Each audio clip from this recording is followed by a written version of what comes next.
5 আগস্টের পর কতটুকু বদলে গেছে বাংলাদেশ? হ্যাঁ, ফ্যাসিস্ট মুক্ত হয়েছে লাল সবুজের দেশটি, ফিরেছে বাক স্বাধীনতা।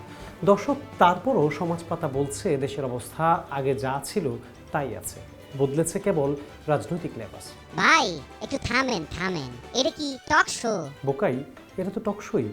তুমিও চাইলে আমাদের সাথে অংশগ্রহণ করতে পারো। এইটা তো আপনি না ডাকলেও আমি ধুইক্কা পড়তাম। প্রশ্ন করার জন্য আমার গলা চুলকায়। আচ্ছা ঠিক আছে বোকাই। দর্শক, আজকের টকশোতে অন্যতম অতিথি হিসেবে বোকাইও অংশগ্রহণ করবেন।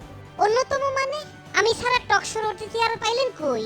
জানেন না টক শো করতে হলে অতিথিদের রেট ফিক্সড হইছে। 5,000-এর নিচে এখন একটা কথাও আর বাইর হইব না কারো মুখ দিয়া। বোকাই, যারা অতিথি হিসেবে আসে, যাদের কথা মানুষ শুনতে চায়, তাদেরকে তো সম্মানই দেওয়াই উচিত, এবং তাদের সম্মানই দেওয়াই হয়। এটা তো নতুন কিছু না।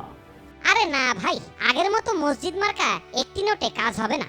এখন খামের মধ্যে 1000 টাকার সর্বনিম্ন 5 খান নোট থাকতে হইব। আচ্ছা ঠিক আছে বোকাই, যদি আজকে কাউকে অতিথি হিসেবে না পাই, তাহলে তুমি আর আমি মিলে না হয় বকবক করব। আইডিয়া মন্দ না, তয় আমারে কত দিবেন?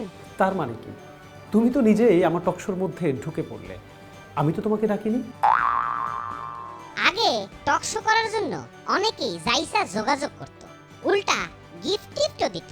কিন্তু এখন সবাই দেখছে টক শো দর্শক খাচ্ছে না। কিন্তু যখন সবাই দেখছে টক শো দর্শক খাচ্ছে, তখন রেট ফিক্স করছে। আমিও তাই। আচ্ছা ঠিক আছে বোকাই, এখন থেকে তোমার জন্য সম্মানের ব্যবস্থা থাকবে। তাহলে চলো আলোচনা শুরু করি। আগে দেখি আপনাদের অ্যাকাউন্টস ডিপার্টমেন্টের হারুন ভাইয়ের সঙ্গে যোগাযোগ করি। হাসাই যদি মাল পানি দেয় তাইলে আইতেছি, নইলে একা একাই চালাই নিয়েন।